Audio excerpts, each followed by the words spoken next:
Bismillahirrahmanirrahim. Assalamualaikum warahmatullahi wabarakatuh.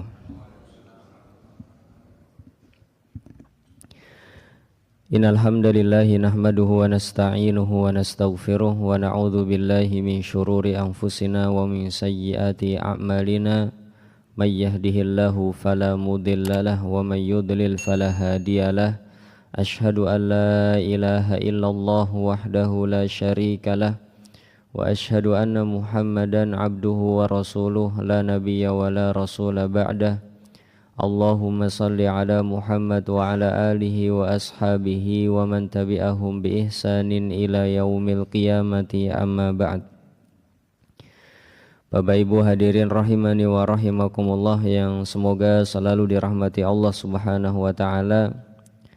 Di kesempatan pagi hari ini kita bersyukur dan memuji Allah Subhanahu wa taala atas segala limpahan nikmat dan karunia yang masih Allah anugerahkan kepada kita semua. Salawat beriring salam semoga selalu tercurah dan terlimpahkan kepada uswah hasanah kita Nabi besar Nabi Agung Muhammad sallallahu alaihi wasallam beserta keluarga, sahabat dan orang-orang yang mengikuti beliau dengan baik hingga akhir zaman nanti. Bapak Ibu yang dimuliakan Allah Subhanahu wa taala, judul kita pada kesempatan pagi hari ini adalah amalan yang memenuhi timbangan, memenuhi langit dan memenuhi bumi. Ini adalah lanjutan dari hadis yang dibawakan oleh Imam An-Nawawi rahimahullahu taala dalam bab sabar, yang tujuannya nanti adalah was-sabru diyaun, kesabaran itu adalah cahaya yang ada rasa panasnya. Namun sebelum sampai di kalimat tersebut, kita bahas setiap kalimat yang disebutkan oleh Imam Nawawi karena beliau menyebutkan hadis tersebut dari awal, yaitu ketika Nabi SAW mengatakan at-tuhuru syatrul iman, kesucian itu adalah setengah dari iman. Kemudian setelah itu kalimatnya adalah alhamdulillahi tamla'ul mizan. Nabi SAW mengatakan kalimat alhamdulillah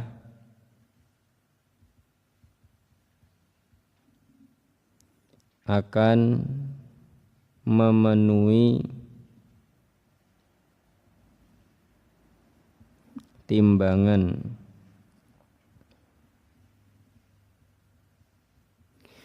Ini adalah kalimat kedua yang ingin kita bahas Bapak Ibu, dan ada kurang lebih 7 catatan berkaitan dengan kalimat ini, yaitu alhamdulillahi tamla'ul mizan, kalimat alhamdulillah akan memenuhi timbangan.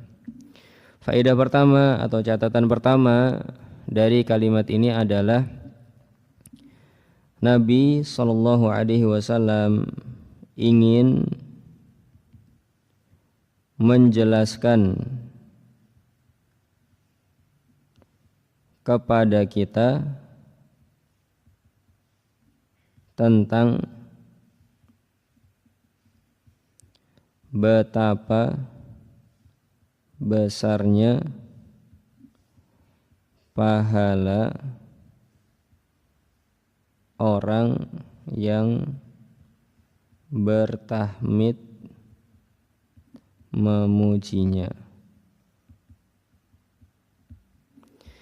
Jadi di antara faedah kalimat ini adalah Nabi SAW ingin menjelaskan kepada kita tentang betapa besarnya pahala orang yang bertahmid memujinya. Orang yang bisa mengatakan alhamdulillah dari lubuk hati yang terdalamnya, maka dia telah melakukan sebuah amalan yang nantinya akan memenuhi timbangan. Kemudian Bapak Ibu yang dimuliakan Allah Subhanahu wa taala, di sub poin nomor 1 ini ya, timbangan Allah Subhanahu wa taala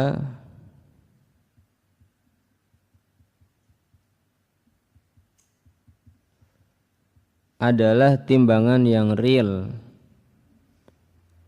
dan penuh dengan keadilan.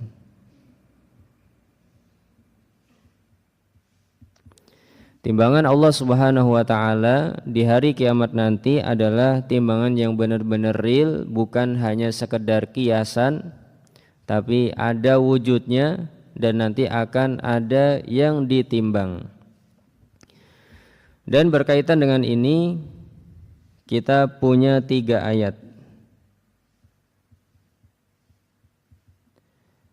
Ayat yang pertama adalah surat Al-Anbiya ayat ke-47, di mana Allah Subhanahu wa taala berfirman, wa nad'u al-mawazinal qista liyaumil qiyamah, dan kami meletakkan timbangan yang penuh dengan keadilan pada hari kiamat nanti. Fala tuzlamu nafsun syai'an, sehingga tidak ada seorang pun yang akan dirugikan. Wa in kana mithqala habbatin, gimana kok bisa tidak dirugikan?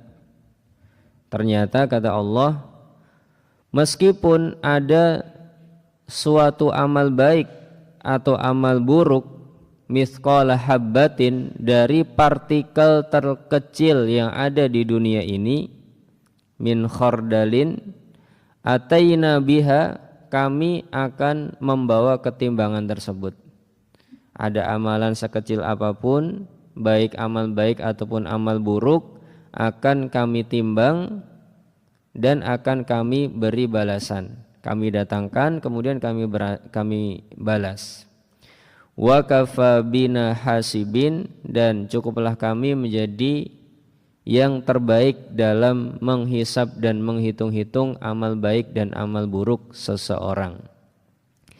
Sehingga Bapak Ibu, di surat Al-Anbiya ayat 47 ini Allah Subhanahu wa taala mengabarkan di antaranya akan ada timbangan yang real, yang sifatnya penuh dengan keadilan, dan gara-gara timbangan itu nanti setiap orang tidak akan dizalimi, karena yang ditimbang ataupun kemampuan daya timbang dan ketelitiannya adalah sekecil partikel yang ada di bumi ini. Kalau kita punya timbangan yang dimiliki oleh ibu-ibu di pasar, kalau timbangannya timbangan kodok, ya, paling kecil berapa gram atau berapa on, Pak? Berapa, Pak? Setengah on baru bisa kelihatan. Kalau 10 gram berarti nggak kelihatan. Gak bisa dihitung ini 10 gram apa 20 gram. Harus pakai timbangan yang lebih detail lagi, ya. Kalau mau lebih detail lagi 0,00 masih bisa nimbang, harus pakai timbangan yang lebih kecil lagi kedetailannya. Nah, ini Allah Subhanahu wa taala punya timbangan sekecil partikel yang ada di bumi akan bisa diketahui. Bukan seperti timbangan kodok yang setengah on tadi, 50 gram. Baik, ini surat Al-Anbiya ayat 47. Allah menegaskan bahwa Allah punya timbangan yang real, penuh dengan keadilan, karena setiap orang amalannya yang baik dan yang buruk akan didatangkan, ya, dan akan diberikan balasan sehingga seseorang tidak dizalimi. Baik, kemudian di antara ayat yang membicarakan tentang ini, misalkan surat Al-Qari'ah ayat 6 sampai 11, di mana Allah Subhanahu wa taala juga berfirman, fa amman thaqulat mawazinuh, barang siapa yang timbangan amal kebaikannya lebih berat, maka itu menunjukkan timbangan itu real, benar, nanti akan ada. Kalau timbangan kebaikannya lebih berat, fahuwa fi 'ishatin radiyatin, dia akan hidup dalam kehidupan yang dia pun senang, ya. Aku rela dengan kehidupan ini, dia akan mengatakan seperti itu. Wa amma man khaffat mawazinuhu, barang siapa yang timbangan amal kebaikannya lebih ringan, fa ummuhu hawiyah, maka tempat kembalinya adalah api atau neraka hawiyah. Wa ma adraka mahiyah, kamu tahu enggak apa itu hawiyah, tempat kembali yang namanya hawiyah atau neraka atau api tadi? Maka dikatakan narun hamiyah, api yang menyala-nyala. Na'udzubillahi min dzalik. Begitu juga ayat yang kita sering hafal di surat Al-Zalzalah ayat 7 sampai 8, di mana Allah Subhanahu wa taala juga menyatakan famay ya'mal mithqala dzarratin khairan yarahu, barang siapa yang melakukan amal kebaikan sekecil partikel yang ada di bumi, maka dia akan melihat kebaikan itu. Kalau dia melakukan amal kebaikan sebesar partikel terkecil yang ada di bumi, maka dia pun akan melihat efek baiknya. Wa may ya'mal mithqala dzarratin syarron yarahu, dan barang siapa melakukan amal keburukan sebesar partikel terkecil yang ada di bumi, maka dia juga akan melihatnya. Maka ini mengingatkan kita tentang timbangan Allah yang real dan penuh dengan keadilan, karena ketelitiannya adalah seberat partikel terkecil yang ada di bumi, bahkan bisa jadi terbang-terbang sebagaimana saat kita melihat ada cahaya di ruangan kemudian banyak partikel-partikel kecil terbang. Itu bisa dihitung dengan timbangannya Allah Subhanahu wa taala. Baik. Kemudian faedah yang kedua, Bapak Ibu, apabila kita ingin timbangan kita berat di hari kiamat, maka salah satu cara yang efektif dan bahkan mudah adalah bertahmid kepada Allah, mengucapkan alhamdulillah. Kenapa? Karena ucapan ini jika berasal dari hati yang merenunginya akan memenuhi timbangan. Begini faedah yang kedua, Bapak Ibu, apabila kita ingin timbangan kita di hari kiamat nanti penuh, maka salah satu cara yang efektif dan bahkan mudah adalah bertahmid kepada Allah Subhanahu wa taala. Kenapa? Karena ucapan ini akan memenuhi timbangan di hari kiamat nanti. Sebagaimana Nabi SAW bersabda dalam hadis ini adalah alhamdulillahi tamlaul mizan. Kalimat alhamdulillah, bersyukur kepada Allah, akan memenuhi timbangan. Kemudian faedah yang ketiga, Bapak Ibu yang dimuliakan Allah Subhanahu wa taala, yang bisa kita sampaikan saat berzikir alhamdulillah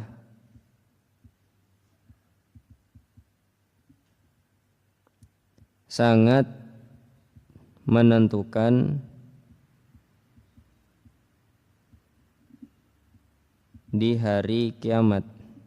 Maksudnya kalimat ini sangat menentukan, atau tanpa saat ya, berzikir alhamdulillah sangat menentukan di hari kiamat ya. Akan memenuhi timbangan, bukan hanya sekedar sebagian dari timbangan, tapi memenuhi timbangan. Hanya saja seringkali orang-orang meremehkan saat membacanya. Saya ulangi lagi.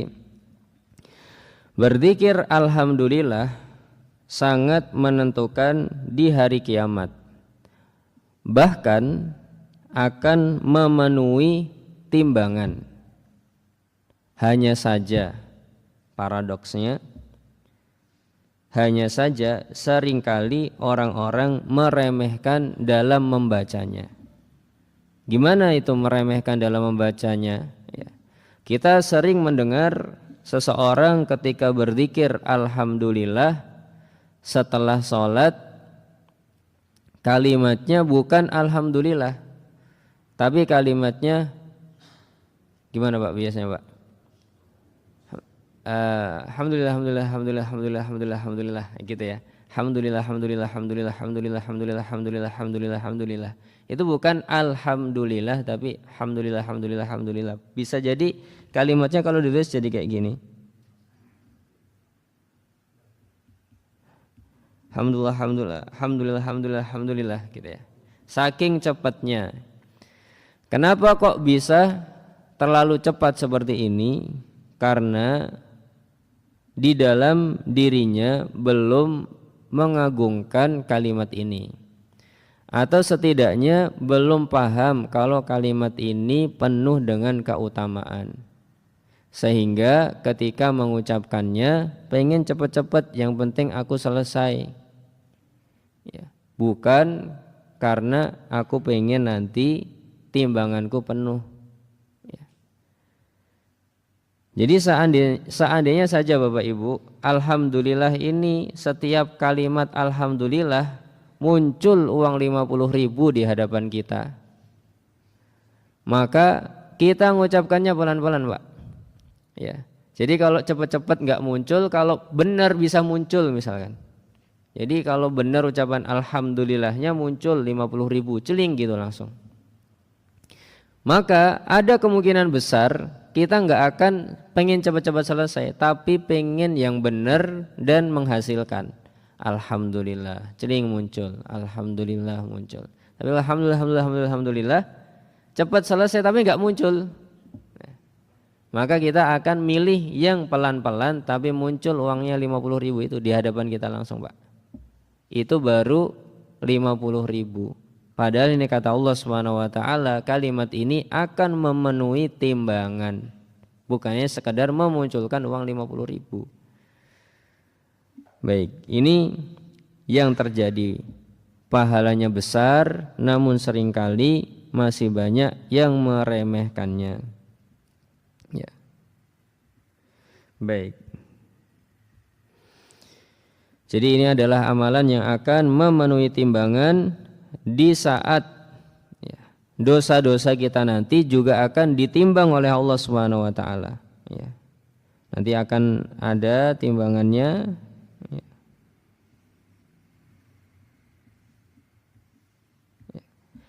Ada dosa yang ditimbang dan ada juga alhamdulillah yang ditimbang di sini. Salah satunya,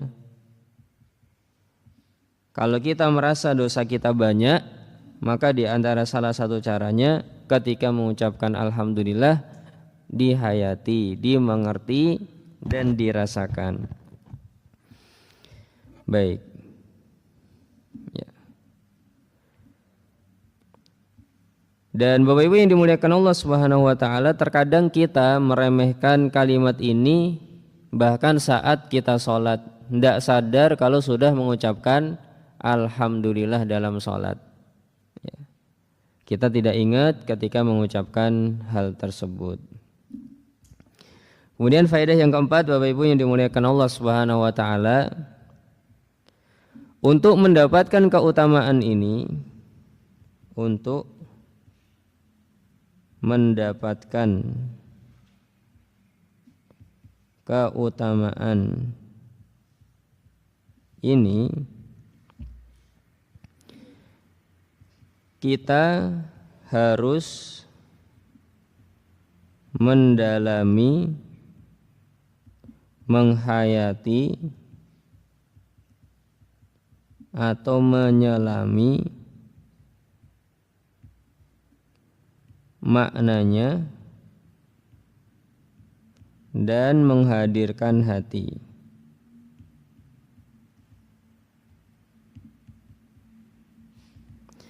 Jadi Bapak Ibu yang dimuliakan Allah Subhanahu wa taala, para ulama mengatakan untuk mendapatkan keutamaan ini kita harus mendalami, menghayati, menyelami maknanya dan menghadirkan hati. Ya setidaknya hatinya hadir pas mengucapkan itu. Alhamdulillah, itu ingat kita sedang memuji Allah, ya. Kita sedang bersyukur kepada Allah Subhanahu wa taala. Setidaknya itu ada di dalam hatinya. Bukan hanya sekedar ucapan di lisan saja, tapi benar-benar dihayati. Alhamdulillah, aku sedang bersyukur, aku sedang memuji Allah, ya. Alhamdulillah, alhamdulillah, alhamdulillah, baru dapat keutamaannya. Kalau cepat-cepat tadi, ya, jangankan hatinya hadir, lisannya saja nggak lurus, ya. Jadi kalau cepat-cepat tadi bacanya, jangankan hatinya yang hadir, lisannya saja nggak lurus, ya. Nggak bisa berbicara alhamdulillah dengan artikulasi yang benar dan tepat. Para ulama mengatakan bi'tibari thawabit talaffudzi bidzalika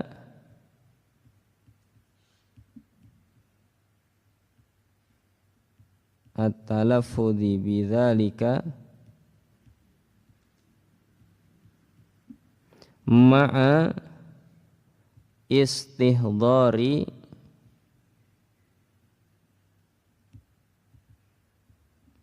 maknahu, ya.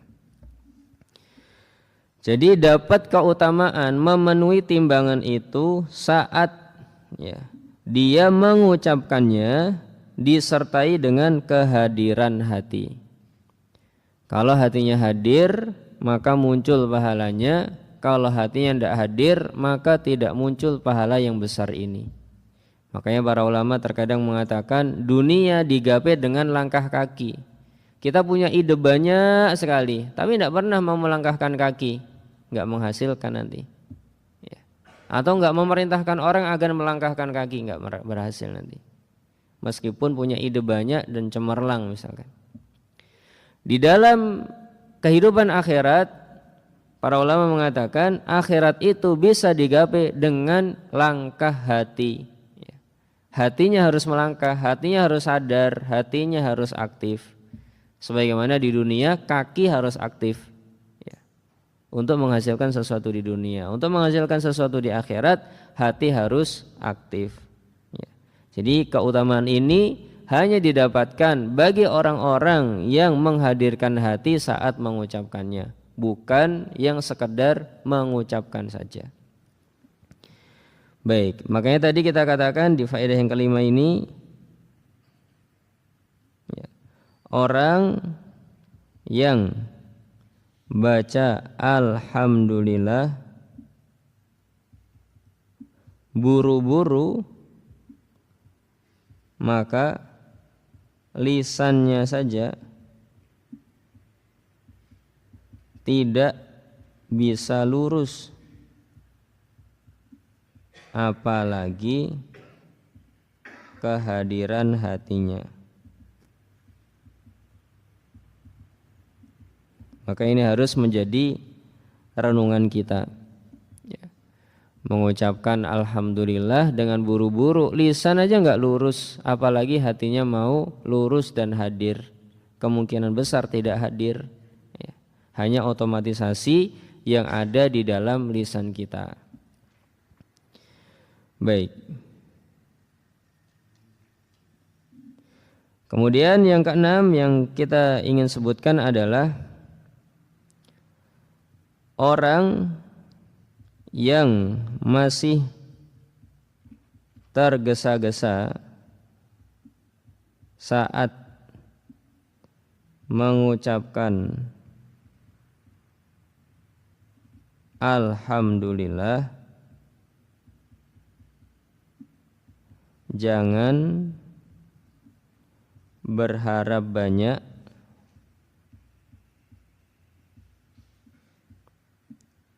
zikirnya itu akan memenuhi timbangan atau mizan. Baik, ini yang keenam Bapak Ibu yang dimuliakan Allah Subhanahu wa taala, orang yang masih tergesa-gesa saat mengucapkan alhamdulillah, jangan berharap banyak zikirnya itu akan memenuhi timbangan atau mizan. Kenapa? Karena tadi kata para ulama, faedah ini, keutamaan ini hanya didapatkan bagi orang-orang yang menghadirkan hati saat membacanya.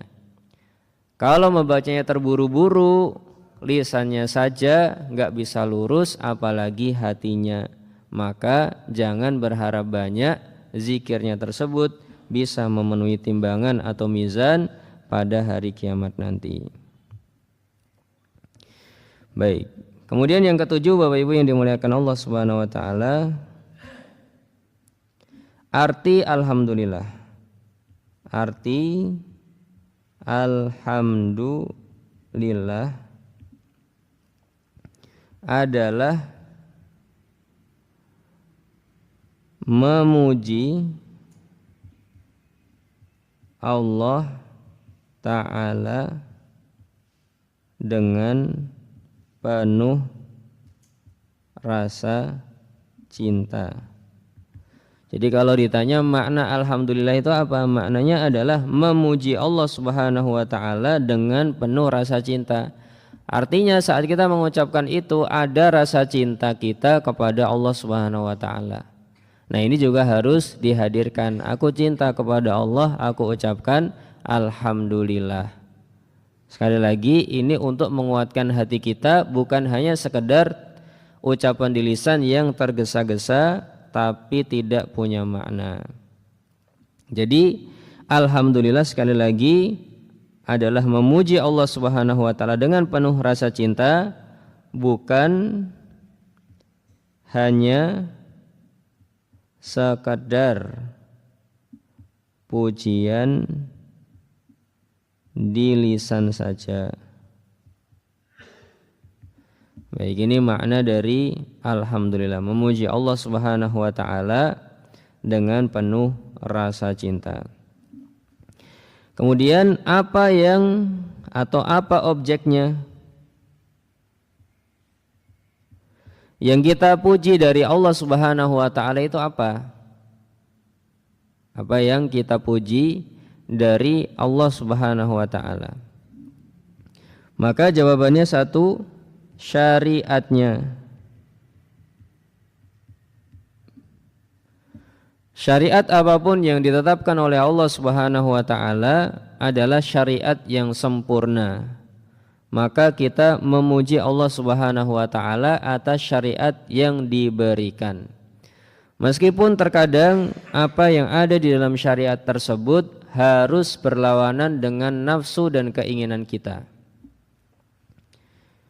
Dan itu adalah bentuk ujian pada diri kita. Syariatnya seperti apapun, maka ada kehendak baik dari Allah Subhanahu wa taala. Dan memang berat menjalankan syariat Allah Subhanahu wa taala, tidak mudah. Coba bayangkan dulu orang-orang atau para sahabat di zaman Nabi SAW sudah suka dengan minum-minuman keras, minuman arak. Di Mekah minum, di Madinah juga minum. Ya. Kalau musim dingin bisa menghangatkan badan. Ketika diharamkan, ayatnya sudah turun, maka ada sedikit berat untuk meninggalkan hal tersebut. Tidak mudah. Ya. Ong suka kok, bermanfaat kok, tahu-tahu dilarang. Ya. Berat, tidak mudah. Namun hebatnya para sahabat meskipun ada kesukaan dalam dirinya, mereka menanggalkan kesukaan itu untuk Allah Subhanahu wa taala. Mereka korbankan rasa sukanya untuk Allah Subhanahu wa taala, dan itu hebatnya para sahabat, ya. Bahkan para sahabat dulu bukan hanya sekedar sukanya yang dikorbankan, ya. Aku suka ini tapi karena Allah memerintahkan begini, udah sukaku tak kesampingkan. Tidak apa-apa, saya tidak mendapatkan yang saya suka. Kenapa kok mereka bisa? Karena nyawa saja yang kebanyakan orang suka, bahkan kita suka. Nyawa selalu ada dalam tubuh kita, ini kita suka. Bisa hidup di dunia kita suka. Itu bisa dikorbankan sama para sahabat dulu. Jadi jangankan hanya sekedar rasa suka terhadap sesuatu dari dunia kemudian dikorbankan gara-gara syariat melarangnya. Mereka rela untuk mengorbankan itu karena jiwa saja yang mereka cintai rela untuk dikorbankan demi Allah Subhanahu wa taala. Jadi Allah Subhanahu wa taala terpuji dengan syariatnya. Meskipun kita merasa berat, meskipun bisa jadi dalam diri kita belum mau menerima semuanya, tapi kita tetap mengatakan Allah Subhanahu wa taala terpuji dalam syariatnya. Tidak ada yang kurang sama sekali. Kalau ada yang kita tidak sukai, maka kita saja yang masih bermasalah, dan itulah ujian kita. Apakah kita mengedepankan rasa suka kita ataukah kita mengedepankan Allah Subhanahu wa taala. Baik, kemudian yang kedua yang dipuji dari Allah Subhanahu wa taala adalah takdirnya. Takdirnya yang ditetapkan untuk kita. Apapun yang ditetapkan oleh Allah Subhanahu wa taala untuk kita, maka itu adalah ketetapan yang terpuji. Tidak ada kurangnya sama sekali. Meskipun kita sakit, meskipun kita sedih, meskipun kita sedang susah, meskipun tertimpa musibah, maka semuanya adalah kebaikan yang sempurna dari Allah Subhanahu wa taala. Ini adalah objek-objek dari pujian kita kepada Allah Subhanahu wa taala. Alhamdulillahirabbil alamin, engkau terpuji ya Allah, ya, dalam syariatmu, engkau terpuji dalam takdir-takdirmu. Ya. Kenapa kok seperti ini? Karena apa yang ditetapkan oleh Allah Subhanahu wa taala tidak untuk menzalimi, ya. Apa yang ditetapkan ini tidak untuk menzalimi. Jadi syariat-syariat yang ditetapkan oleh Allah, takdir-takdir yang ditetapkan oleh Allah tidak untuk menzalimi kita. Ya. Baik, Bapak Ibu yang dimuliakan Allah Subhanahu wa taala, sebagai gambaran di dalam logika kita, coba bayangkan anak umur 7 tahun. Disiapkan makanan oleh ahli gizi terbaik di Indonesia.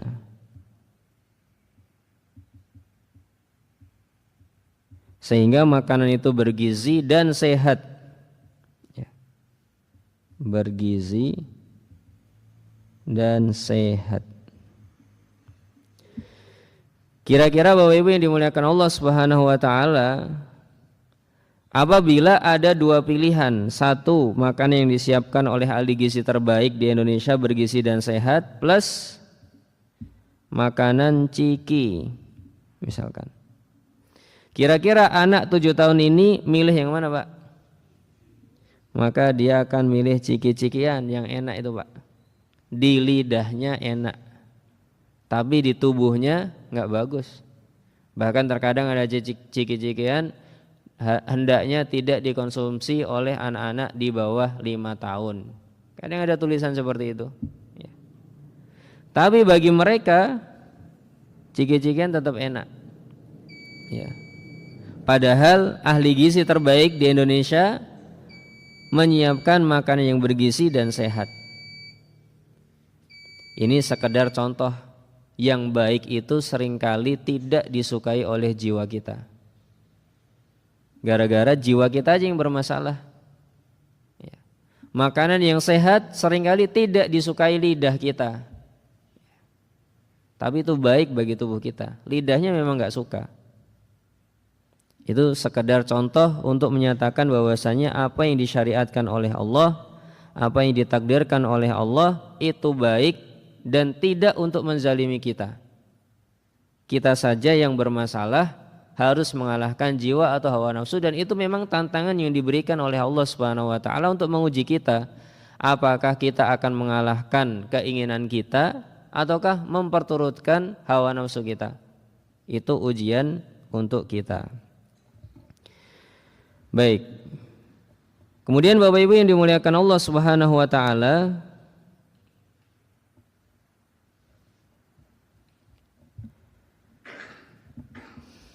saya juga akan membacakan misalkan sebuah hadis, misalkan ketika ada orang tua anaknya meninggal dunia.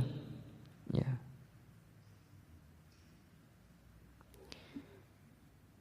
Maka itu juga bukan untuk menzalimi kita, tapi ada kehendak baik dari Allah Subhanahu wa taala. Dalam hadis riwayat Imam At-Tirmidzi, Nabi SAW bersabda, "Idza mata waladul abdi," apabila ada seorang anak meninggal dunia, maka Allah Subhanahu wa taala mengatakan kepada para malaikatnya, "Qabattum walada abdi," kamu telah mengambil nyawa anak dari hambaku ini, Pak A misalkan. Fayaquluna na'am, para malaikat mengatakan iya, kami telah mengambil nyawanya sehingga dia wafat. Fayaqulu qabattum samarata fuadih, kemudian Allah mengatakan lagi, kamu ambil nyawa dari buah hati hambaku ini. Anak disebut buah hati oleh Allah Subhanahu wa taala karena saking cintanya orang tua kepada anak. Fayaquluna na'am, para malaikat mengatakan iya. Maka Allah bertanya, madza qala abdi, apa yang dikatakan oleh hambaku. Ini akan menjadi penentu apakah dia beruntung dengan hal tersebut atau tidak beruntung dengan kejadian itu. Karena pilihannya ada beberapa.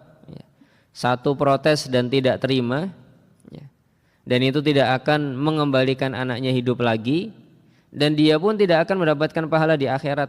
Kalau milih pilihan pertama, protes, nggak terima, gimana sih Allah kok seperti ini, maka dia tidak akan menghidupkan anaknya lagi, plus dia akan menyia-nyiakan kesempatan untuk mendapatkan pahala di akhirat. Ada pilihan yang kedua yang disebutkan dalam hadis ini. Apa yang dikatakan hambaku ketika itu terjadi? Maka para malaikat mengatakan hamidaka wastarja'a, dia memujimu ya Allah, dia mengucapkan alhamdulillah, ataupun setidaknya alhamdulillah ala kulli hal, segala puji bagi Allah atas semua yang terjadi.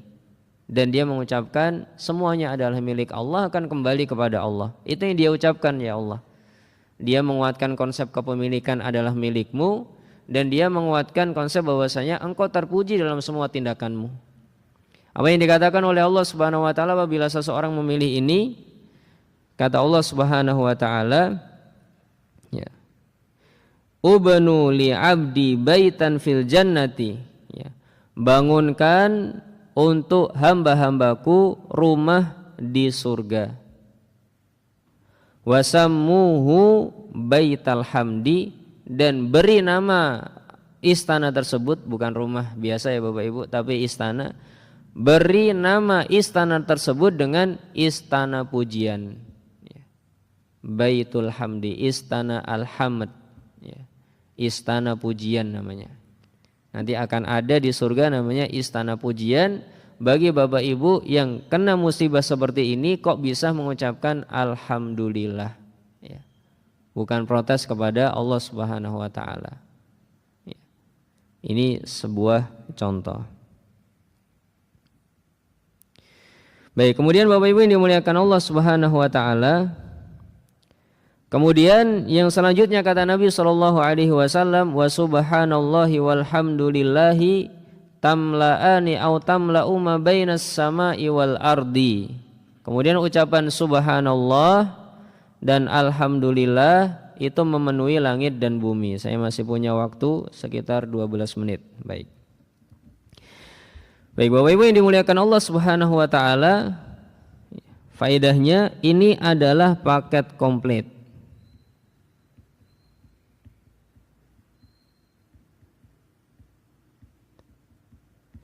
Jadi alhamdulillah tadi sudah luar biasa sekali, tapi kalau ada subhanallah ini paket komplit. Ya, keutamaannya lebih besar.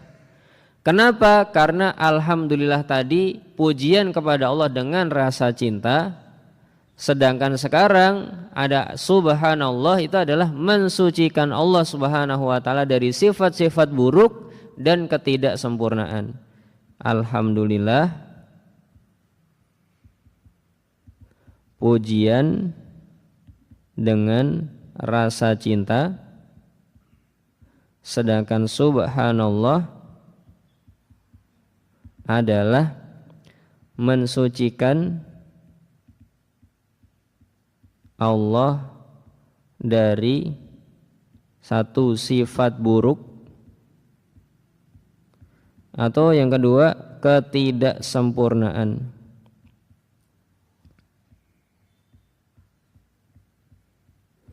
Baik, ini paket komplitnya Bapak Ibu. Jadi alhamdulillah pujian dengan rasa cinta, sedangkan subhanallah mensucikan Allah dari sifat buruk dan ketidaksempurnaan. Apa maksud dari ketidaksempurnaan ini? Yang dimaksud dari ketidaksempurnaan itu adalah bisa jadi sifatnya baik tapi nggak sempurna. Ya. Sifat buruknya benar-benar dihindarkan. Kalau ada kebaikan, kebaikannya sempurna, bukan kebaikan yang cacat. Ya. Misalkan Hidup bagi kita Bapak Ibu, tidak bisa kita hidup kok tanpa tidur, tanpa ngantuk, nggak bisa kita. Dalam 24 jam ada ngantuknya. 120 jam tidak tidur, konsentrasi menurun. Bisa jadi kalau naik kendaraan bisa terjadi kecelakaan. Bahkan kadang kalau orang bepergian di tol misalkan, nggak sampai 24 jam, kok masih ngemudi, bisa terjadi kecelakaan. Hidup kita nggak sempurna. Ya. Atau ini hanya sekedar kalikan 3, 72 jam, mohon maaf. 72 jam nggak tidur, konsentrasi menurun. 120 jam nggak tidur, halusinasi datang. Ya, bisa melihat aneh-aneh. Ini kehidupan kita nggak sempurna kalau nggak tidur. Tapi hidupnya Allah Subhanahu wa taala adalah kehidupan yang sempurna. Dikatakan oleh Allah Subhanahu wa taala, la ta'khudhuhu sinatun wala naum. Allah enggak ngantuk dan enggak tidur. Jadi Allah enggak tidur, bahkan enggak ngantuk. Setiap hari berada dalam kesibukan. Kullu yaumin huwa fi sya'an. Setiap hari Allah punya kesibukan, ya. Punya pekerjaan harus dikerjakan, ya. Jadi hidup dan produktif, tidak ada cacatnya. Ini subhanallah, penuh dengan kesempurnaan, tidak ada kekurangannya. Baik. Kemudian yang kedua Bapak Ibu, dari subhanallahi wa bihamdihi, zikir ini serasi dan cocok sekali, karena Allah tidak ada cacatnya pada takdir dan syariatnya, serta sifat-sifatnya sempurna, sehingga hanya pujian yang pantas untuknya. Saya ulangi lagi Bapak Ibu, zikir ini serasi dan cocok sekali. Kenapa? Karena Allah tidak ada cacatnya pada takdir dan syariatnya serta sifat-sifatnya. Syariat, takdir, sifat-sifatnya nggak ada cacatnya, ya. Sempurna semuanya. Sehingga hanya pujian yang pantas untuknya. Jadi kita mengatakan subhanallah, ya Allah, Engkau nggak ada cacat pada syariatmu, pada takdir-takdirmu, dan segala puji bagimu.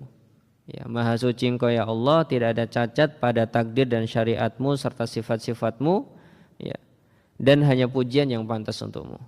Sehingga ini menjadi zikir yang sangat cocok sekali.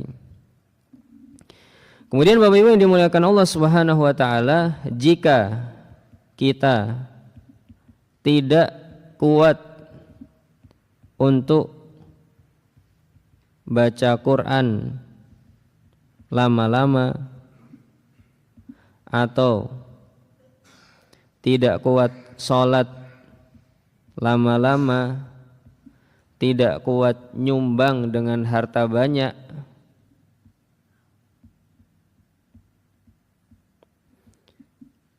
maka jangan sampai juga meninggalkan doa ini atau meninggalkan zikir ini. Jadi apabila kita enggak kuat baca Quran lama-lama, sholat berdiri lama pun enggak kuat, bersedekah dengan harta banyak juga enggak punya, maka setidaknya jangan sampai terlewatkan dari zikir ini. Subhanallah yang dihayati maknanya, Engkau Maha Suci ya Allah dari segala kekurangan pada takdir dan syariatmu. Ya, Engkau Maha Suci dari segala ketidaksempurnaan pada sifat-sifatmu dan hanya pujian yang pantas untukmu. Ya, ini kalimat yang baik, jangan sampai dilewatkan. Makanya Nabi SAW bersabda dalam hadis riwayat Imam Al-Bukhari, di hadis paling terakhirnya, kalimatani, ada dua kalimat, khafifatani, ringan, fil lisani, di lisan, diucapkan ringan, habibatani ilar rahman, ya, dicintai oleh Allah zat yang maha pengasih dan penyayang, thaqilatani fil mizan, berat sekali di mizannya Allah Subhanahu wa taala, subhanallahi wa bihamdihi subhanallahil azim, maha suci Allah dari segala kekurangan pada syariat dan takdirnya, dari ketidaksempurnaan pada sifat-sifatnya, dan hanya pujian yang pantas untuknya. Maha suci Allah zat yang maha agung, ya. Sebuah kalimat yang ringan tapi penuh dengan pahala dari Allah Subhanahu wa taala. Baik, yang terakhir Bapak Ibu yang bisa kita sampaikan pada kesempatan pagi hari ini adalah tentang besarnya timbangan di hari kiamat. Besarnya timbangan di hari kiamat, ya. Berapa ini besarnya ini? Apakah seperti timbangan kodok di pasar, ataukah seperti timbangan manusia, atau timbangan katul beras yang 50 kilo, 250 kilo? Sebesar apa timbangan di hari kiamat? Maka diriwayatkan oleh Imam Al-Ajuri dalam kitab Asy-Syariah dan dikatakan sebagai hadis yang sanadnya sahih dan punya hukum marfu.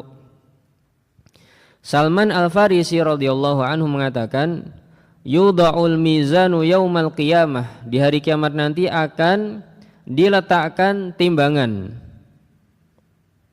Falau anna fihi as-samawati wal ardu lawasi'at. Timbangan di hari kiamat tersebut bisa untuk nimbang langit yang 7 dan bumi sekaligus, dan itu pun masih sisa tempatnya. Jadi timbangan di hari kiamat bisa untuk nimbang 7 langit dan bumi dan masih sisa tempatnya. Fataqulul malaikatu, malaikat mengatakan, Ya Rabbi liman tazinu bihadza, wahai Rabbku, Anda ingin menimbang apa dengan ini? Ya. Untuk siapa timbangan ini? Kok sampai besarnya sebegini? Ya.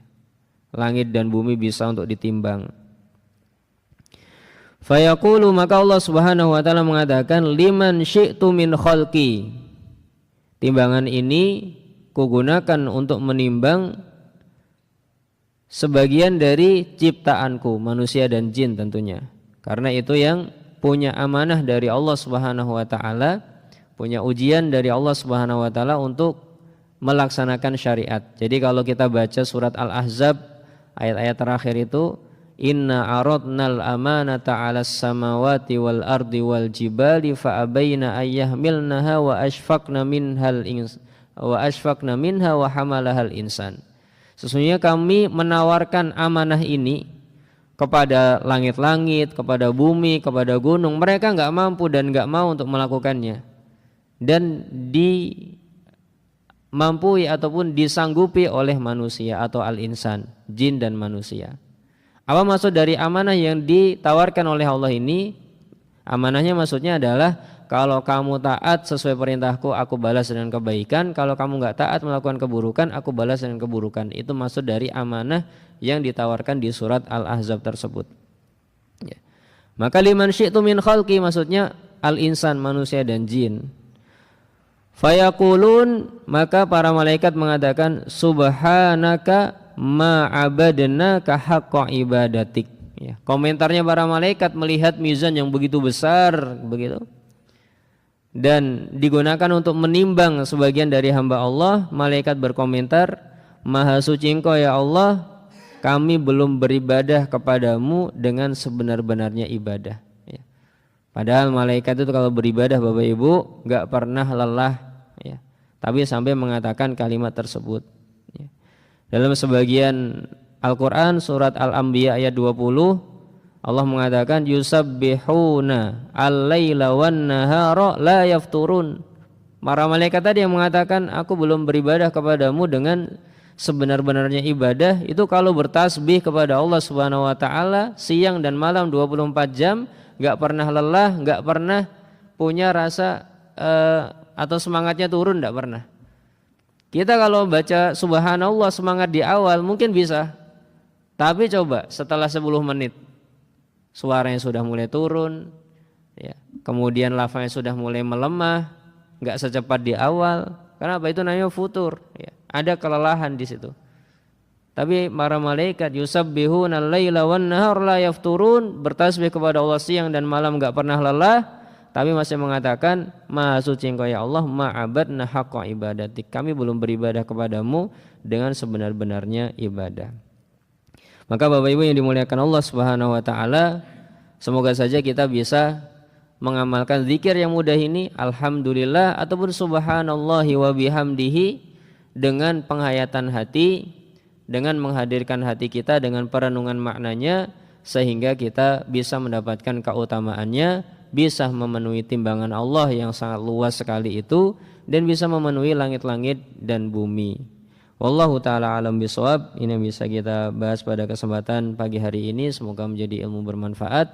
Subhanakallahumma wa bihamdika asyhadu an la ilaha illa anta astaghfiruka wa atubu ilaik. Assalamualaikum warahmatullahi wabarakatuh.